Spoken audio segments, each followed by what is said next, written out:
So this morning, ang pag-aralan po natin, the love that casts out fear. Last Sunday, kinonect pa rin natin yun doon sa parabagang mindset ng tao kung February, speaking about love. And we know na itong pag-ibig nito, sa definition ng sanlibutan ay medyo masyadong na-corrupt.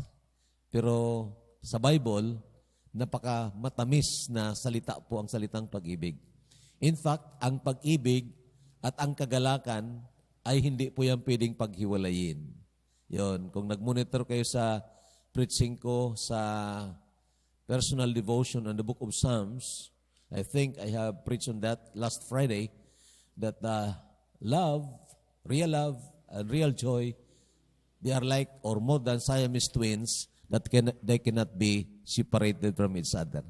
Ang salitang love kasi mismo ay mayroon na mismo ng parang sweetness at mayroon ng mismong expression ng kagalakan. Okay? So, it's that love that casts out fear. This time, makikita nyo, ang tunay na pag-ibig naman at ang katakot na mula sa Diablo ay hindi pwedeng pagsamahin. Okay? True love, perfect love, casts out fear. And we must know kung paano ito nangyayari sa buhay po natin, especially sa ating kapanahunan ngayon. Marahil, mas nadagdagan pa ang takot ng mga tao, sana hindi sa atin, nang malaman na, nagsimula ng labanan doon sa Ukraine. Di ba? Sabi ng iba, especially the Western nations, that's an invasion. Invasion. Sabi naman ng iba, ang mga nasa dito sa east part, that is military positioning. So it's not an invasion but military positioning. And of course, if you know a little bit about Ukraine, I think that was in 1914 na nagkaroon ng kodita dyan at ang pinakapuno nila ay nag-seek ng protection doon sa Russia. At ang sabi ng mga nakaalam, that was an intervention of the US ng Amerika dahil gusto magpatayo doon ng base ng militar doon sa Ukraine. Kaya nagkaroon ng movement doon ang CIA, and then napalayas yung presidente at naglagay sila ng isang puppet president. Oo.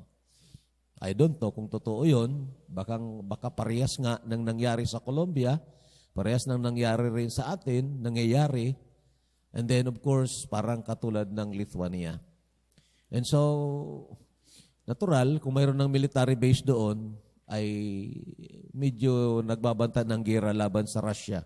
And Russia, being, of course, the neighbor ng Ukraine, and Ukraine is also part of the Soviet Union before, I think they would not tolerate that. And so that's the reason for this kind of war. So ang ibig sabihin, mga kapatid, itong mga bagay na ito ay baka nagpapaigting pa ng katakot sa maraming mga tao. So dapat alam natin, tayo mga mananampalataya, kung paano labanan ang katakot. Hindi tayo maging biktima ng katakot, kundi matuto tayong magpalayas ng katakot sa pamagitan ng perfectong pag-ibig ng Panginoon. So ito ang verse nating babasahin. Sabayan po ninyo ako. Ready? Start. 1 John 4:18. There is no fear in love, but perfect love casts out fear, because fear involves torment. But he who fears has not been made perfect in love. Perfect love. Ang sakdal na pag-ibig ay nagpapalayas ng katakot. At dito sa tinatawag sa pag-ibig na tunay, there is no fear in it. They cannot be together.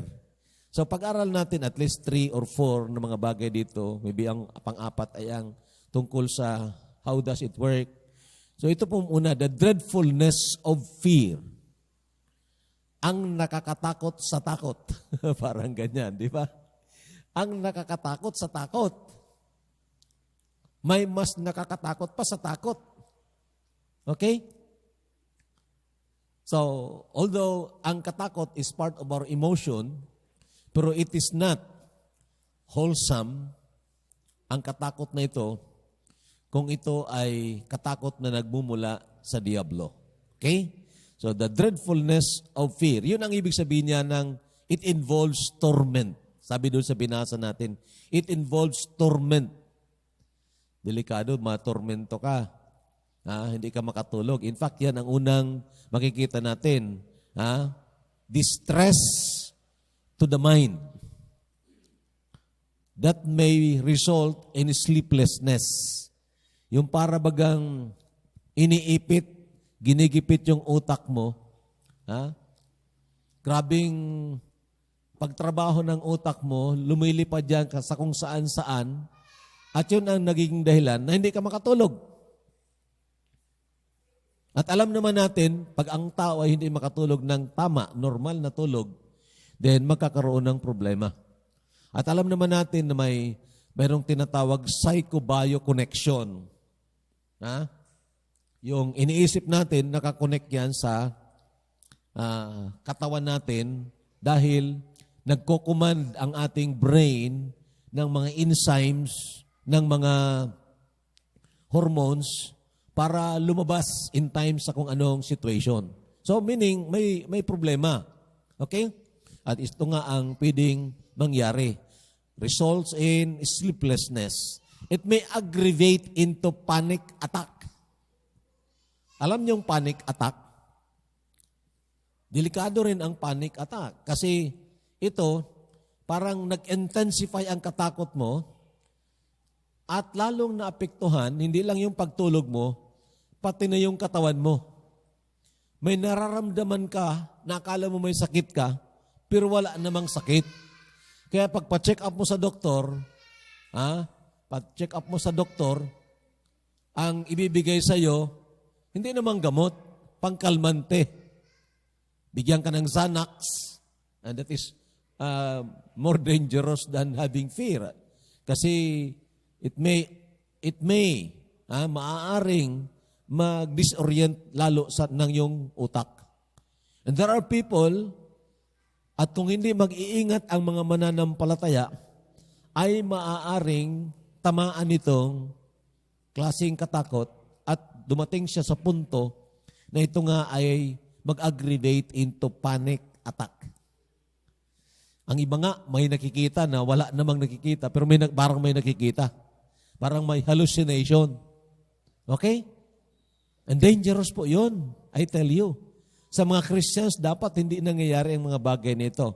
But I understand that if we are not in that position to cast out fear by the perfect love of God, then we might be a victim of this kind of fear.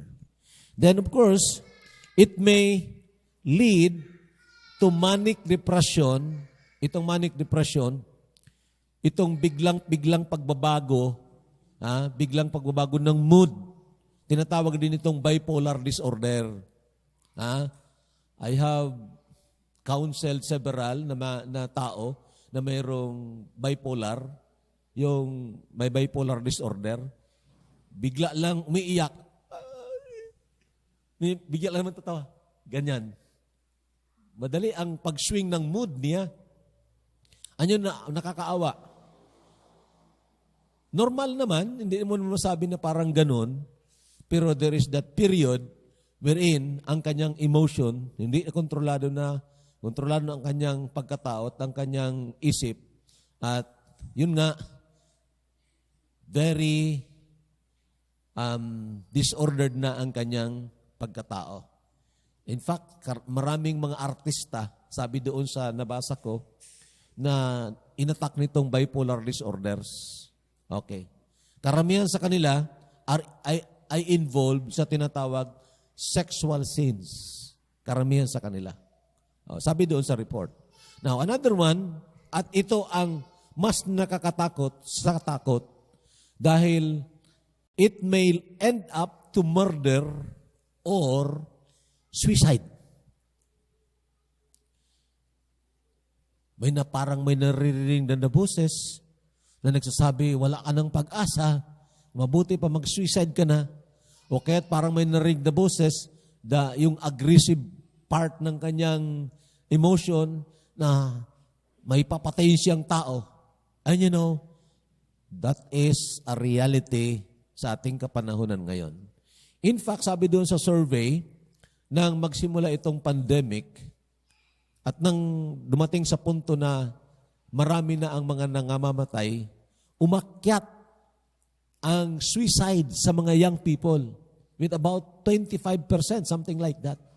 Umakyat. Marami ang mga nag-suicide dahil nga sa katakot. Wala silang pupuntahan. Wala silang makikitang pag-asa. At wala silang nakikitang para bagang mapagkakatiwalaan. Sabi dito, ito. Sabi dito, ito. Pagkatapos maya-maya nag-change. Maya-maya nagbago yung sinasabi. A lot of fake news, mga kapatid. A lot of fake news. However, I want to assure you na kung maintindihan po natin itong sinasabi ng Panginoon, perfect love casts out fear, then may pag-asa po kung in kaso tamaan po ang sino man sa atin ditong tinatawag fear, demonic fear. Okay po. So, ang pangalawa na gusto nating tingnan, ang kasalanan ang siyang pinakadahilan ng katakot. Ang kasalanan. Alam ba ninyo na ang katakot ay isa sa mga epekto ng kasalanan sa pasimula pa lamang ng istorya ng tao? Si Adan at si Eva, alam ko na alam niyo yan, it started with Adam and Eve after they sinned. Basahin niyo ang Genesis chapter 3, nandun yan.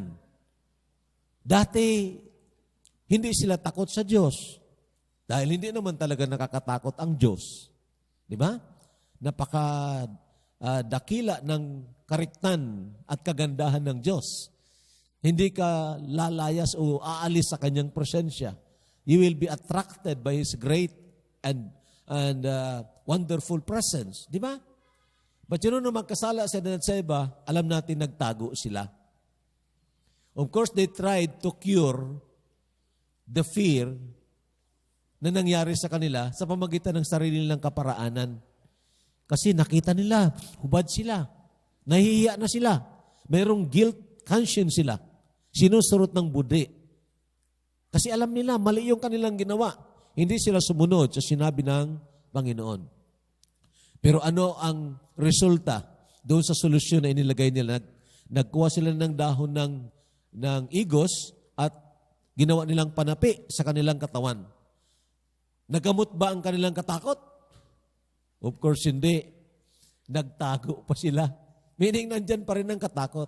Dahil ito nga ay isa sa epekto ng kasalanan at ito'y nasa loob. Nasa loob. Okay? Then of course, naipasa yan sa lahat ng tao. Ibig sabihin, lahat tayo na dumaan kay Adan at kay Eva, may ganyang natural na epekto ng kasalanan. Guilt, shame, and fear. Nandiyan po yan. Sabi ng Romans 5:12, as one man sinned, si Adan, then lahat ng tao ay nagkasala. Naipasa kasi ang kamatayan, naipasa yung katakot. At lahat ng mga negatibong bagay, epekto ng kasalanan, naipasa sa atin. And you know, that's why we are experiencing that kind of fear. And if we are not aware of God's grace na ina-avail sa atin, whenever darating itong klaseng atake ng Diablo, if we are not aware of that, then we might be the second or the next victim of this fear. Okay po? It is one of Satan's attacks in our minds. Isa ito sa mga atake ng Diablo sa ating kaisipan. Sino sa inyo ang nagsubaybay sa series natin sa What is Man sa YouTube channel? Sino nagsubaybay? May I know? Isa lang, Sister Banji, dalawa, si Brother Russell. you miss 3/4 of your life. May series po tayo do. Ako naman kasi ganito ang setup ng mind ko. I am God's man. Tinawag ako ng Panginoon to preach the word. I'll preach the word until my last breath. Okay? Isa sa mga listeners ko nagtanong sa akin, kailan ka mag-retire, pastor? Hindi ako sumasagot kasi wala akong alam na retirement sa Bible eh. Oo. Ang retirement siguro, pag graduation, patay ka na. Sabi ko, ang tagal kong mag-graduate, bakit ganyan? Si John the Baptist, 33 years old lang, pinagraduate ng Panginoon. Nandun na sa langit. Pastor Pabs, pinagraduate agad ng Panginoon. Ako mag-66 years old na, hindi pa makagraduate.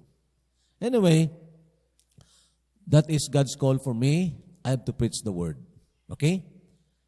Now, ang opportunity sa pagpapahayag ng salita ng Panginoon, kinukuha natin yan.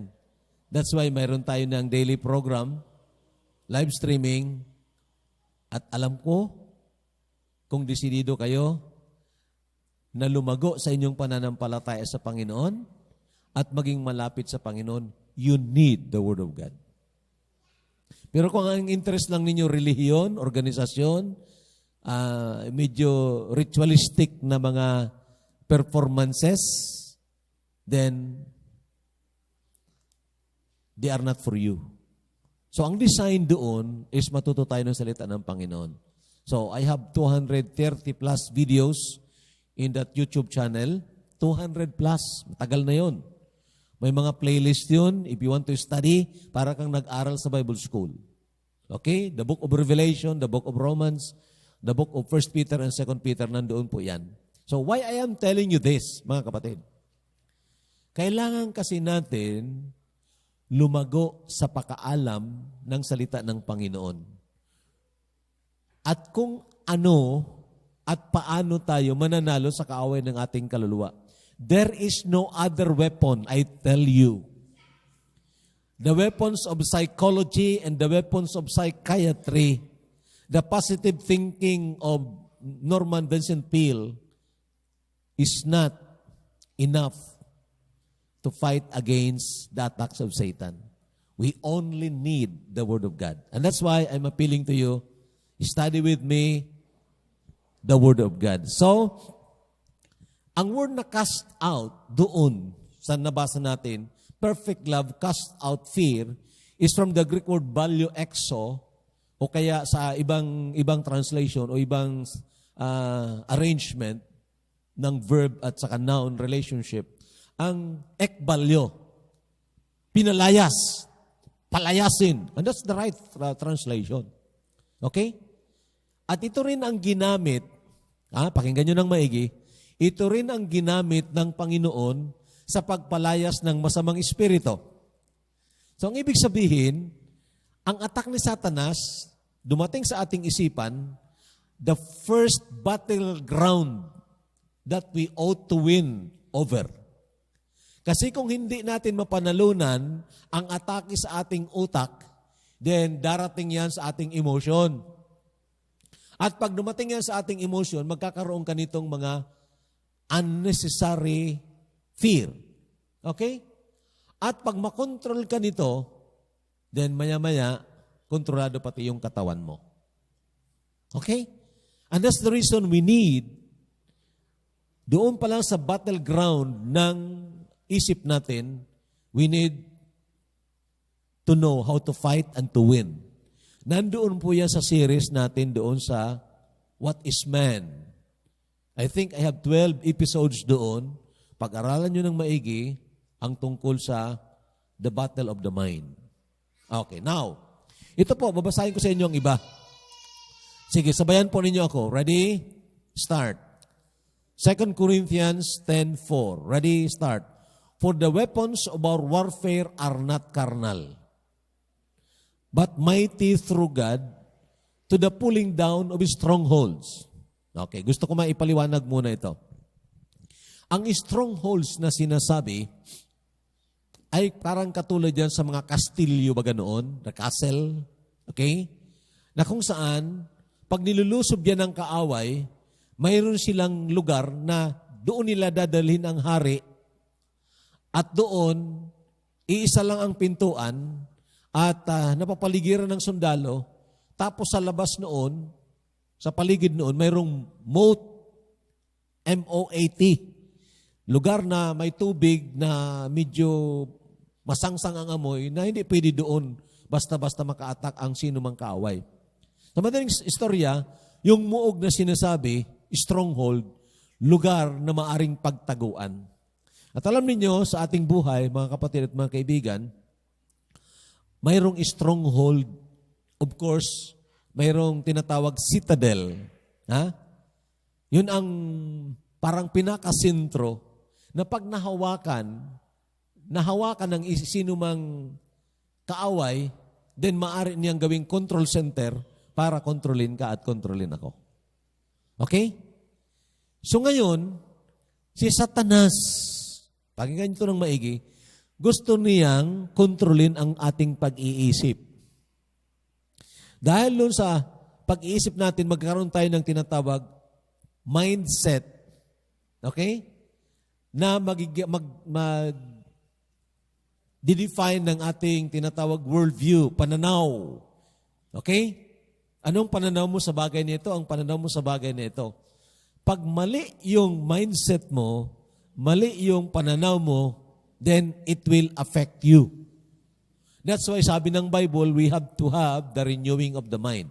Now, so dito nag-attack Satanas. At ang panlaban daw natin dito are not carnal but mighty unto God. Ang salita ng Diyos, kaya niyang i-pull down. That's the word cast away. Another word, pull down. Kaya niyang i-pull down ang anumang na-build up ni Satanas o naipatayo ni Satanas diyan sa stronghold ng ating buhay. It is through the Word of God. Okay? Then, ang sumunod na verse, tingnan niyo ang verse, start. Casting down imaginations and every high thing that exalts itself against the knowledge of God and bringing into captivity every thought to the obedience of Christ. Casting down imaginations. Now, mali ba ang imaginations per se? No, it's not. That is one of the gifts ng Panginoon sa context ng tinatawag creativity. Okay? Natuto tayo mag-imagine. And that is not wrong in itself. But imagining things that are not real, hindi naman totoo. At talagang nandoon ang focus mo sa mga bagay na mga hindi naman totoo. Halimbawa, single ka. Pero nag-imagine ka na may asawa ka. Okay? Lumilipad ang isip mo pag nakakita ka ng mga babae na Coca-Cola body, sexy. Lumilipad ang isip mo. Mga masasamang pag-iisip. Paano mo yan makontrol? You need the Word of God. Kailangan mong salita ng Panginoon to cast it away or to pull it down. Kasi pag ito ay nanahan dyan sa isipan natin, para iyang ibon na nagpatayo na ng pugad dyan sa ulo mo at nangitlog na dahil hindi mo pinapaalis. And later on, pag nangitlog yan, then papasok itong panic attack o itong tinatawag bipolar disorder. And you know, very important na mayroon tayo ng tinatawag sa Biblia, sound mind. A healthy mind. Pag-iisip na puspos ng tamang kalusugan. Okay? Casting down imaginations and every high thing. Lahat ng mga bagay na pinapataas ang sarili natin, pinapataas ang organisasyon, pinapataas ang kung sino, higit pa kayo sa Diyos, then those things must be put down. And even the thought, every thought, kailangang ma-held captive.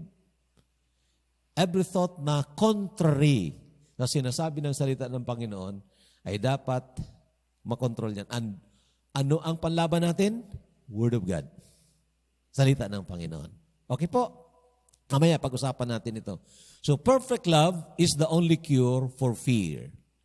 Ang perfectong pag-ibig ang siya lamang panlaban sa katakot. Now, I don't care kung ano ang mga sinabi sa inyo ng mga psychiatrist, o anong pinapainom sa inyo dyan, pinainom kayo ng Xanax o kung ano pang mga bagay. But I believe, anumang problema ng isipan, anumang problema ng ating kaluluwa per se, the solution is spiritual. And that's from the Word of God. Pag physical, doktor ang kailangan po natin. Doktor. Okay? Doktor ba nga? Mga doktor of medicine. Pero pag mental or solical problem, we need a spiritual solution. And that's the Word of God. So sana po, makita po natin ang katotohanan ito. And now we move. It removes the guilt of sin. Ito po, ang perfectong pag-ibig, umaalis po doon sa surot ng budhi. Pag nagkakasala po tayo, natural, darating sa atin yung kahihiyan, darating sa atin yung parabagang hinahabol ka o tumatakbo ka na wala namang humahabol. Ang tawag diyan, surot ng budhi. Okay? Nandyan kasi ang conscience eh. Alam natin na this is right and this is wrong, pero pinili natin ang wrong, so nasasaktan tayo. At in some sense, that's a good kind. Yung parang ang guilt mo, kinakalaban mo yon by the Word of God. Pero kung magpapatuloy yan, na para kang, naku, kawawa talaga ako. Bakit ginawa ko yun? Naku, kawawa. Pag magpapatuloy yun, wala kang hawak na pangako ng Panginoon, maya-maya, it would lead you to suicide. And that's the reason we need to know how. So it removes the guilt of sin. It renews the mind from fear to love. Binabago nito ang isipan natin mula doon sa katakot patungo doon sa pag-ibig. Fear to love. Now, paano ito nangyayari? Pag-usapan natin yan mamaya. Alam ko na kung palagi kayo nakinig sa akin, marahil baka ang iba nagsasawa na, paulit-ulit po yan. Pero, this is the beehive of all my preaching. This is the beehive. Ito po ang honey. Ang kamatayan ni Jesus Christ doon sa krus ng Kalbaryo, na siyang dahilan, kaya nagkaroon tayo ng kapatawaran, absolute na kapatawaran, relative or restorative na kapatawaran sa pamagitan ng pananampalataya sa Panginoong Jesucristo. At alam ba ninyo na kung ikaw ay tunay na nanampalataya sa Panginoong Jesucristo, na siya nga ang nagbayad ng ating kasalanan tapos na, then hindi pwedeng manahan dyan sa atin ang guilt of sin. Why? Christ is the remover of the guilt. Bakit? Sabi ng salita ng Diyos, tayo ang dapat na hatulan. Si Kristo na walang kasalanan, siya po ang hinatulan para sa atin. Tayo ang dapat na parusahan, si Kristo ang natumanggap ng kaparusahan. He is the great wrath absorber. Ang puot ng Diyos na dapat tumama sa atin, siya pong nag-absorb. Kaya hindi tayo tinamaan. At dahil doon, kung tayo po ay nagkanlong sa Panginoong Jesucristo, tayo po ay nakatikim nitong great love. The perfect love of God. Alam niyo kung bakit? We do not deserve it. Hindi tayo karapat-dapat na mahalin. Ang dapat sa atin hatulan. Pero, why did God love us? I don't know. It's not because of what He had seen in you. Hindi dahil may nakita sa inyo na worth loving. No, it's not. But because God is love and He wants to display His greatest love. At na-displayan doon sa krus ng Kalbaryo. Kung nakarinig ka ng Ebanghelyo at nakita mo ang iyong sarili na marumi ka, katulad ko, masama sa harapan ng Diyos, subalit nakita mo rin itong habag ng Diyos. Nakita mo rin ang ginawa ng Panginoong Jesucristo doon sa krus ng Kalbaryo. And then, nasaktan ang iyong puso, sigurado. Napakabait ng Panginoon, napakadakila ng Panginoon, pero ito ang aking ginawa. And so, it would lead you to repentance. Sorry, Lord, I'm sorry. And when God looks at your heart, at nakita itong yung repentance, faith repentance, then God save you. At itong mga pangako ng Panginoon, sige po, basahin natin. Start. Romans 8:1. There is therefore now, it's not tomorrow, there is therefore now no condemnation to those who are in Christ Jesus, who do not walk according to the flesh, but according to the Spirit. Meaning, hindi ka nagdepende sa kakayahan mo. Nagdepende ka sa banal na Espiritu. Then, ang tao daw na nandyan kay Kristo, hindi na at wala nang anumang paghatol. Does it remove the guilt? Yes, of course. Sabi ko, wow, hindi na ako atulan. Kung isasaksak ni Satanas sa isipan mo, ang mga ginawa mong kasalanan, ikaw, ganitong ginawa mo, tinago mo pa ang kasalanan mo, ganitong ginawa mo, sabihin mo kay Satanas, Satanas, umalis ka dito. Ang lahat ng kasalanan ko, pinatawad yan ng Panginoon. Hindi na ako hahatulan dahil may hinatulan na para sa akin. And that's the Lord Jesus Christ. Okay? That's the way to fight. Okay, mamaya, pag-usapan pa natin yon. Another verse dito rin sa Romans, ito po. Sige po, basahin po natin. For you did not receive the spirit of bondage again to fear, but you received the spirit of adoption by whom we cry out, Abba, Father. Hindi mo natanggap itong espiritu ng pagkaalipin, na inaalipin ang isipan mo, inaalipin ang ugali mo. Hindi mo ito natanggap. Ang natanggap mo, the spirit of adoption. Meaning, ikaw ay inangkin ng Panginoon na anak niya. Pag-aari ka ng Panginoon, so you need not to fear. Hindi ka dapat matakot. Hindi ka nagapos ni Satanas. Nang ikaw ay manampalataya, pinalaya ka doon at dinala ka sa kaharian ng Panginoong Jesucristo. Those are great truths, mga kapatid, na dapat nandyan sa puso't isipan natin. Panlaban po natin yan sa kaaway ng ating kaluluwa. Weapons of our warfare. And then, of course, Romans 8:36. Basahin natin ito tuloy-tuloy, then I'll explain. Sige po. Who shall separate us from the love of Christ? Pansinin po ninyo, hindi nagsasabi, who shall separate us from our love to Christ? Hindi po. Who shall separate us from the love of Christ? Ang pag-ibig na ito ng Panginoon, sobra pa ito sa pinakamagaling na mga pandikit ngayon. Anong pinakamagaling na pandikit? Super glue? Super kung ano?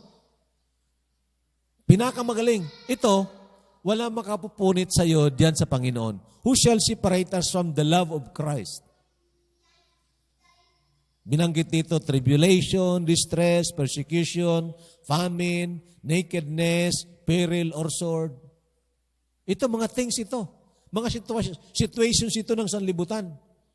Dahil ba sa pandemic na ito, nahiwalay ka na sa Panginoon? No, it's not. Meaning nothing can separate us from the love of Christ. Then, pagdating mo sa verse 38, ito, sige, basahin natin. For I am persuaded that neither death nor life, nor angels, nor principalities, nor powers, nor things present, nor things to come, nor height, nor depth, nor any other created thing shall be able to separate us from the love of God which is in Christ Jesus our Lord. Kahit na Satanas, yung mga binabanggit dyan, principalities and powers, pamunuan yan ni Satanas. Ang mga masamang espiritu, kasama ni Satanas, they cannot separate us from the love of Christ. And yun mga kapatid, pakinggan nyo ito ng maigi, kailangang nananahan yan sa isipan natin at sa puso natin. Let the word of Christ dwell in you richly. Kung sa labanan, marami kang baril, maraming klase doon sa arsenal mo, marami kang uri ng baril, mga high-powered na baril, hindi ka naman marunong gumamit, Ang tanong, anong pakinabang dyan? Di ba? Alam ba niyo na ang Bible ay parang armory? Parang arsenal yan. Maraming mga klaseng armas, different kinds of spiritual weapons or specific weapons for specific attacks or specific problems. Mayroon. Hindi pwede na may atake sa kung anong problema, atake sa'yo ng Diablo. May alam ka lang na verse. John 3:16. No, you must know the word. O kaya, Jesus wept. Hindi yung pwede, di ba? You must know how to use the weapons of warfare. And that's the word of God. Okay? Salita ng Panginoon. Yan po ang iminumungkahi ko po sa inyo. At sa kapanahon ng ito, pag hindi ka lumago sa kaalaman sa salita ng Panginoon, that is not the problem of the preachers anymore. Maraming mga nagpapahayag ng salita ng Diyos sa social media at mabubusog ka talaga. Marami dyan kung gusto mo. Problema kung nabubusog ka sa mga bagay na mga laro, mga games o kung ano, at wala kang panahon sa mga preaching, then maniwala ka o hindi, sinisira mo ang buhay mo. And you are opening your life to the attacks of Satan. Okay? So, tulungan tayo ng Panginoon. Now, how does it work? Paano magtrabaho itong perfect love sa buhay natin? Paano ito magtrabaho? Ha? Basta lang na-memorize mo ba ang salita ng Panginoon? Pagkatapos, pagdating ng atake, recitean mo si Satanas ng kung anong bersikulo na alam mo? Ha? Para bagang katulad ng paniniwala ng iba, na pag may aswang daw sa kapaligiran nila, maglalagay ng bawang, maglalagay ng walis doon sa pintuan, at maglalagay ng limonsito para lumayas ang masamang espiritu. Nako, fanaticism ang tawag dyan.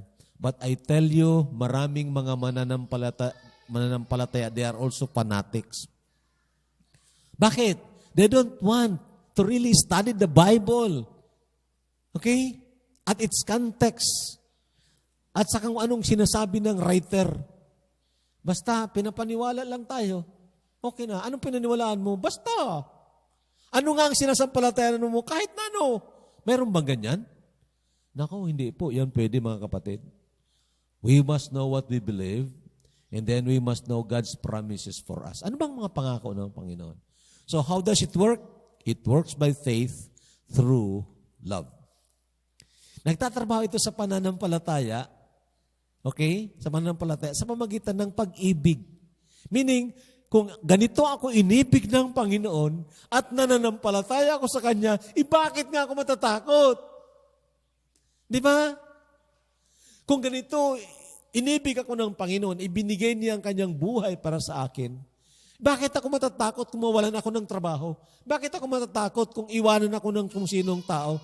Bakit ako matatakot kung mayroong ganitong pandemic? Bakit ako matatakot kung magka-gera dyan sa Ukraine? I will not fear. In fact, basahin ninyo ang Psalms 27, may mga tao na talagang ganyan ang kanilang spiritual status. They do not fear. Anong sabi ng Psalms 27? The Lord is my light and my salvation. Whom shall I fear? The Lord is the strength of my life. Of whom shall I be afraid? When my enemies and my foes attack me round about, surround me round about, they stumbled and fell. Okay? Psalms 46, ganun din. God is our refuge and strength, a very present help in trouble. Therefore we will not fear, though the earth be removed, and though the mountains be carried into the midst of the sea. Bakit? Kilala nila itong Diyos na ito. Alam nila ang pangako ng Panginoon. At alam ba ninyo, maraming examples sa Bible. Okay? Isa po dito, basahin muna itong Galatians. Dito po, tingnan niyo ang verse. For in Christ Jesus, neither circumcision, that's the Jews, nor uncircumcision, yung Gentiles, avails anything, but faith working through love. Kung tunay tayo na nanampalataya sa Panginoon, nakatikim tayo ng pag-ibig ng Panginoon. At naniwala tayo na itong pag-ibig ng Panginoon, hindi po ito kumukupas. Hindi po ito nagdidepende sa performance natin. He loves us unto the end. And because of that, our faith must be strengthened. Na kung anumang mga situations, circumstances in life na daraanan natin, alam natin, hindi tayo iiwan ng Panginoon. Nothing and no one can separate us from the love of Christ. Then we stand our ground, fighting, using God's promises. Okay? Tingnan ninyo ang situation ni Moses. Sige, basahin natin. Ready? Start. By faith, Moses, when he became of age, refused to be called the son of Pharaoh's daughter, choosing rather to suffer affliction with the people of God than to enjoy the passing pleasures of sin. Si Moses daw, nanalo siya doon sa temptation na yun, ino-offeran siya. Napakagandang offer. Ha? Ang offer, tanggapin mo na lang na ikaw ay anak ng prinsesa, anak ni Paraon. Na ang katotohanan, si Moses, anak ng Hebrew Israelite, ni Amram at saka ni Jochebed, na inampun lang nitong prinsesa. Nang dumating na sa edad ng pagpipili, nako, masarap sana yung offer nila. Magiging susunod ka na Paraon. World power during that time ang Egypt. Grabing kayamanan, grabing kapangyarihan.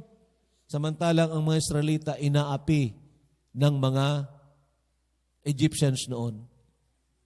Pero alam ni Moses kung ano ang kalagayan at magiging kalagayan sa futuro ng mga Israelites.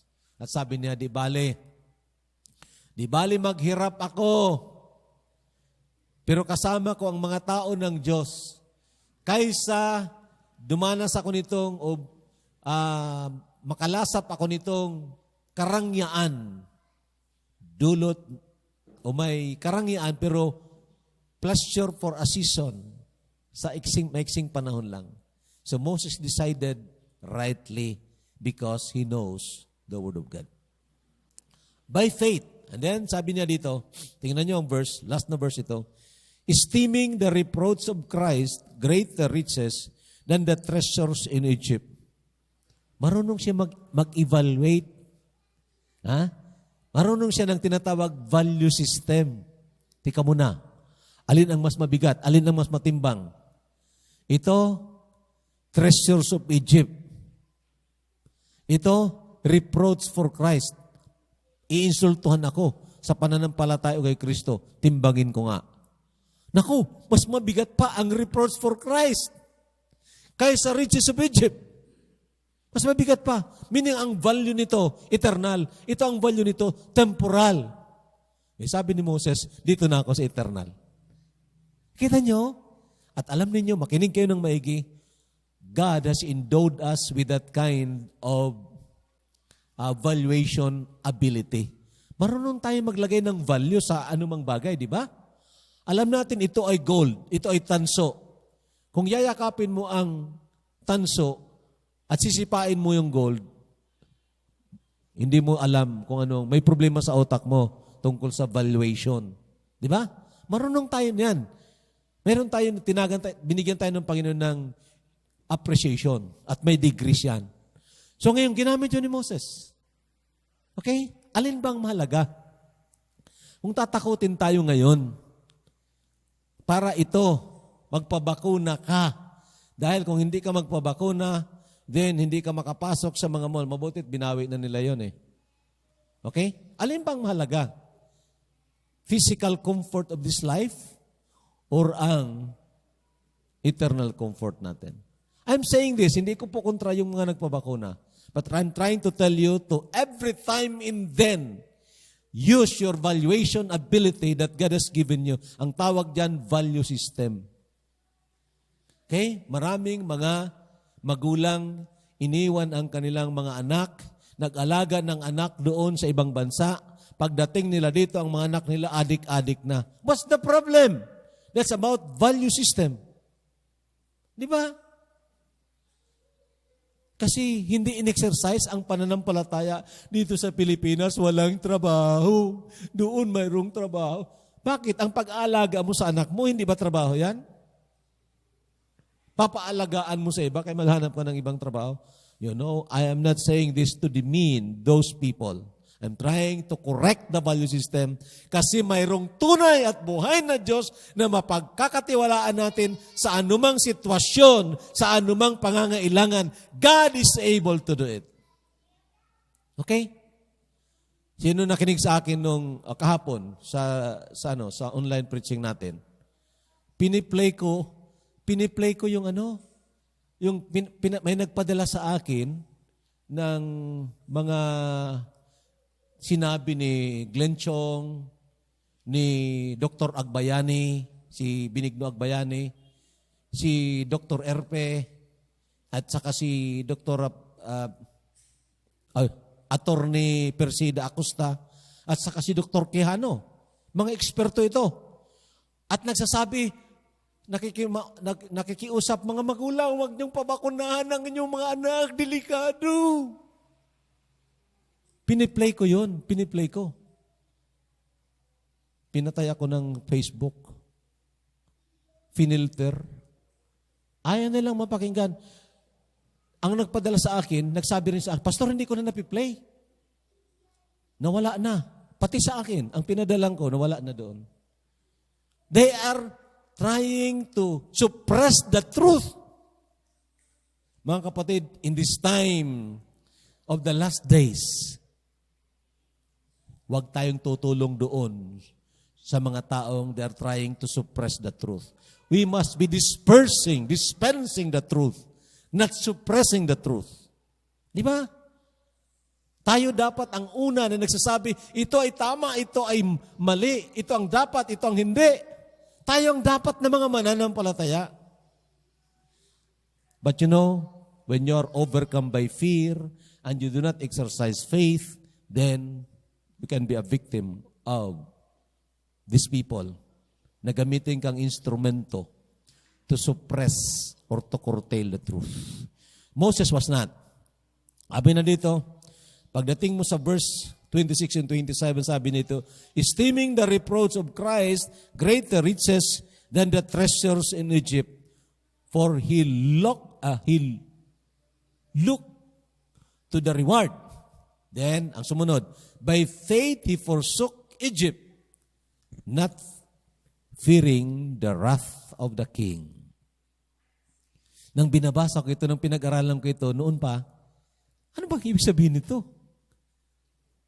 Umalis siya sa Egypt, hindi dahil sa takot, sa hari. Yung napatay ba niya yung isang Egyptian, dahil kinampihan niya yung Hebrew Israelite, tumakas siya, umalis siya. Umalis ba siya sa katakot? Pero sabi dito, hindi eh. Not fearing the wrath of the king. Hindi siya takot. Ang ibig sabihin ng faith kasi, mga kapatid, it is not recklessness. Hindi po ito na parang hindi mo na ginagamit ang utak mo. Total, ang Diyos kaya akong protektahan.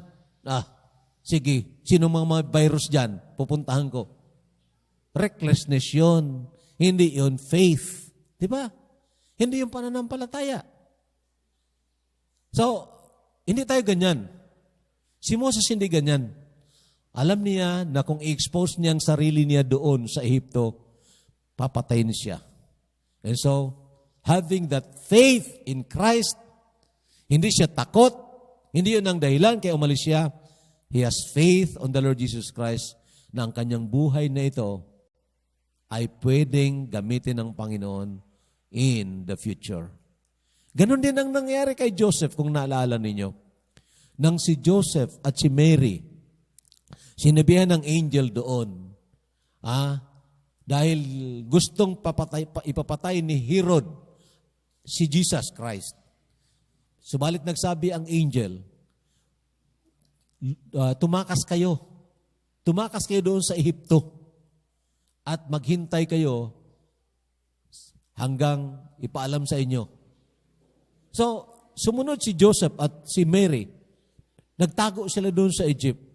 Is that an act of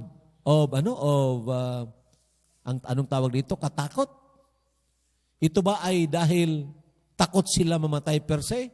Or an act of faith? Dahil nagsabi ang Panginoon, iwas ka dyan. Punta ka doon sa Egypt. And you know, God is alive. He can guide us of what we ought to do. So I'm trying to tell you mga kapatid, this kind of love, na alam ko kung tunay tayo na ng palataya, nakatikim kayo niyan, kailangan itong lumago. Kailangan itong lumago sa pagkilala pa sa Panginoong Jesucristo at sa pakaalam ng salita ng Diyos upang sa anumang sitwasyon, anumang panahon na itutulot ng Panginoon na daraanan natin, hindi tayo matatakot, but we can, by the grace of the Lord, cast out fear through the perfect love of the Lord Jesus Christ na ating sinampalatayanan. Tulungan tayo ng Panginoon. Hindi po tulog ang Diyos. Hindi po natatali ang kanyang mga kamay ni ang kanyang mga paa. Itong mga pangyaring ito na tinutulutan ng Panginoon mangyari, mayroon siyang napakadakilang layunin sa iyo at sa akin. Baka isa ka sa mga mananampalataya na isigulaki ang buhay. Bahala na. Total palangit. Bahala na. Kisira-sira. That should not be the attitude of the person who is coming, who is waiting for the coming King. Christ is coming, mga kapatid. Ang hari ng mga hari, Panginoon ng mga Panginoon, ay darating. Kung sa drama pa, kung sa pelikula pa, darating ng bida. Itong mga kontrabida na ito, lilipulin ito ng Panginoon. Isigulaki pa rin? Bahala na. Kung dumating siya, kung hindi siya darating, okay lang naman. Nako, baka tagasanlibutan tayo. Christ is coming. These things na nakikita natin are indications na malapit na nga. Walang nakakaalam kung kailan, malapit na nga siguro dumating ang Panginoon. At kung tutulutan pa niya tayo, dadaan tayo sa tinatawag beginning of sorrows, the beginning of birth pains. Kung padadaanin tayo diyan, I need very much the perfect love of God to fight and to cast away fear.